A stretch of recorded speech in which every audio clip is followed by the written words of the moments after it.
کافر ہم سے کہتے ہیں کہ ظلم وہاں کے مسلمانوں کو ہوتا ہے تو تکلیف یہاں کے مسلمانوں کو کیوں ہوتی ہے؟ تو میں ان سے بتانا چاہتا ہوں کہ سارے مسلمان ایک جسم کے معنی ہیں۔ اگر دنیا کے کسی بھی کونے میں کوئی بھی مسلمان رہتا ہو اور اسے تکلیف ہوتی ہے تو ہمیں بھی تکلیف ہوتی ہے۔ بات میں یہ بتانا چاہ رہا ہوں کہ کچھ سال پہلے ہماری پیاری مسجد بابری مسجد کو شہید کیا گیا، ہم کچھ نہ کر سکے۔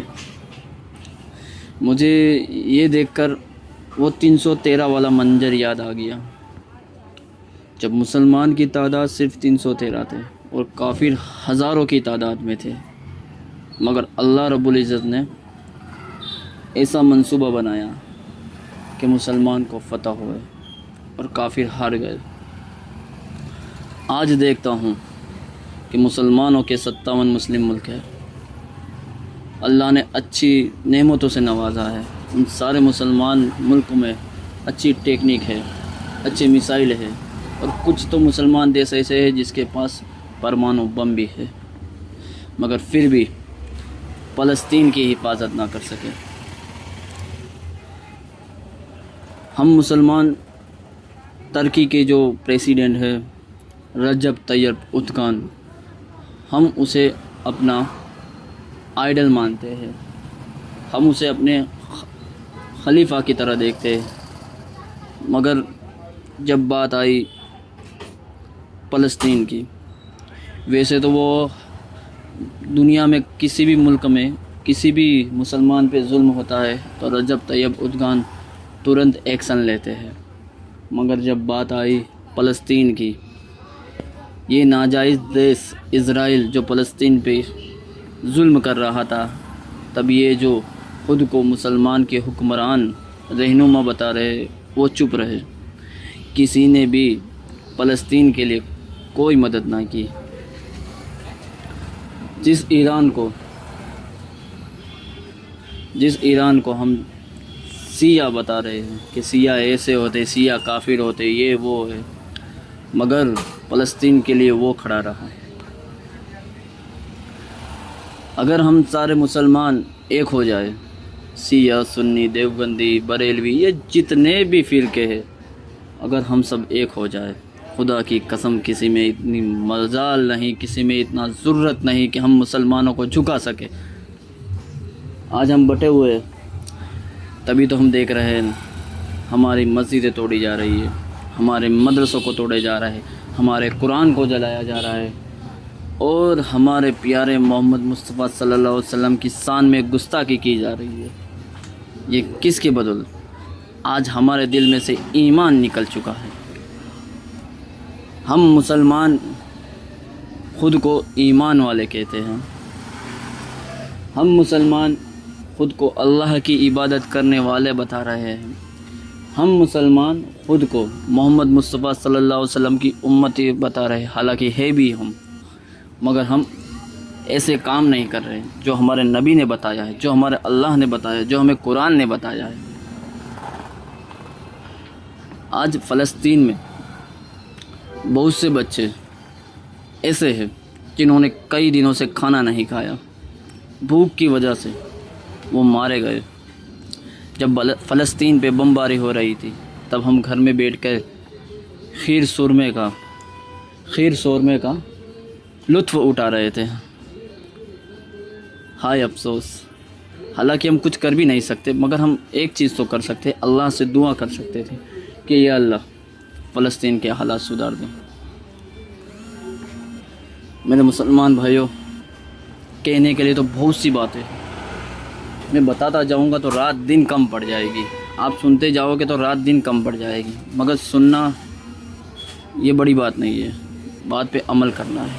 آج ہم خود اپنے گریبان میں دیکھیں، ہم مسلمان تو ہے، ہم نماز بھی پڑھتے ہیں، مگر بتاؤ مجھے ہماری ایسی کون سی نماز ہے جو صحیح سے گزری؟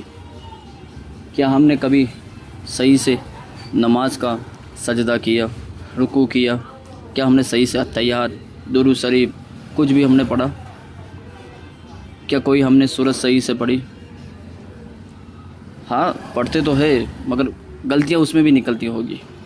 میں سب کی بات نہیں کر رہا ہوں, جو عالم ہے ان کی بات نہیں کر رہا ہوں, میں ہم جیسے لوکل کی بات کر رہا ہوں کہ غلطیاں تو نکلتی ہی ہے.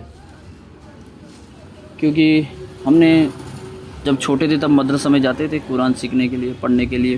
اس کے بعد جیسے بڑے ہوئے قرآن کو سائڈ میں رکھ دیا, کبھی کھول کے نہ دیکھا. شاید رمضان آتی ہوگی, رمضان میں کھولتے ہوگے, شاید کھولتے بھی نہیں ہوگے. رمضان میں ہم یہ سمجھتے ہیں کہ 5 وقت کی نماز پڑھ لیں گے, وہ روزے رکھ دیں گے, تھوڑی بہت عبادت کر دے گا, اللہ راضی ہو جائے گا. ہاں اللہ تو راضی ہوگا, تم نے محنت کی ہے, اللہ تمہارا محنت کا پھل ضرور دے گا. مگر اللہ نے یہ بھی کہا ہے کہ قرآن کو تم اپنا آئیڈل بناؤ, اپنے ہتھیار بنا لو, اپنا طاقت بنا لو. قرآن جو کہہ رہا ہے اس پہ چلو, کبھی تمہیں دنیا والوں کے سامنے جھکنا نہیں پڑے گا. مگر میں میری خود کی بھی بات کر رہا ہوں, مجھے بھی صحیح سے قرآن نہیں آتا. میں الحمدللہ کوشش کر رہا ہوں سیکھنے کی, اور انشاءاللہ تعالیٰ ایک وقت آئے گا کہ میں صحیح سے قرآن پڑھوں گا اور صحیح سے سیکھوں گا. میں آپ لوگوں کو نیچا دکھانا نہیں چاہتا, میں اپنی خود کی بھی بات کر رہا ہوں. میں اپنے خود کے بھی گریبان میں جھانک رہا ہوں کہ میری بھی بہت سی ایسی غلطیاں ہیں جس کی وجہ سے میں صحیح سے نماز نہیں پڑھ سکتا, نہیں پڑھ رہا ہوں. اور انشاءاللہ تعالیٰ میں بہت جلد اپنی غلطیاں سدھاروں گا. اور ہمیں بھی, آپ لوگوں کو بھی اپنے گریبان میں جھانکنا چاہیے کہ ہم مسلمان, سچ میں ہم مسلمان ہیں یا پھر مسلمان ہونے کا دکھلاوا کر رہے ہیں. اس دور میں تو مجھے ایسا ہی لگ رہا ہے کہ ہم صرف نام کے مسلمان ہیں. آج دیکھو فلم انڈسٹری, فلموں میں دیکھو, اگر سب سے آگے تو مسلمان. انسٹاگرام پہ دیکھو, سب سے آگے تو مسلمان. کوئی غلط کام کرنا ہو تو مسلمان. ہم مسلمان کیا کرتے پتہ ہے, کوئی ہمیں کہتے ہیں کہ یار مسلمان تو یار ان کے محلے میں جائے تو یار سر جھکا کے جانا, تو ہم خود کو اچھی فیل کرتے ہیں کہ نہیں یار یہ لوگ ہمارے محلے میں آتے ہیں تو ادب کے ساتھ چلتے ہیں, ہمیں اچھا لگتا ہے. حالانکہ ہمیں اپنا محلہ اور اپنے پڑوسیوں کے ساتھ ایسا سلوک کرنا چاہیے کہ کوئی غیر مذہب کا بھی لوگ آئے وہ ڈر کے نہ آئے, کھل کے آئے. آج ماحول ایسا بن چکا ہے کہ غیر کے قوم کے لوگ اپنے مسلمان محلے میں آنے سے ڈرتے ہیں. کیوں ڈرتے ہیں؟ ان کے دل میں یہ خوف ہے کہ مسلمان ایسا ہے ویسا ہے. حالانکہ مسلمان تو وہ ہے جو اپنے گھر آئے دشمن کے ساتھ بھی اچھا سلوک کرتے ہیں. ہمارے نبی نے بتایا, وہ واقعہ تو آپ نے سنا ہوگا کہ ایک بڑھیا, جب بھی ہمارے نبی کریم صلی اللہ علیہ وسلم اس راستے سے گزرتے تھے تو بڑھیا ان پہ کوڑا پھینک دیتے تھے. ہر بار ایسا ہوتا تھا, ایک بار نہیں ہوا کہ وہاں سے ہمارے نبی کریم صلی اللہ علیہ وسلم گزرے اور اس بڑھیا نے کوڑا نہیں ڈالا. ہمارے نبی کریم صلی اللہ علیہ وسلم حیران ہو گئے کہ آج اس بڑھیا نے کوڑا کیوں نہیں ڈالا. وہ گئے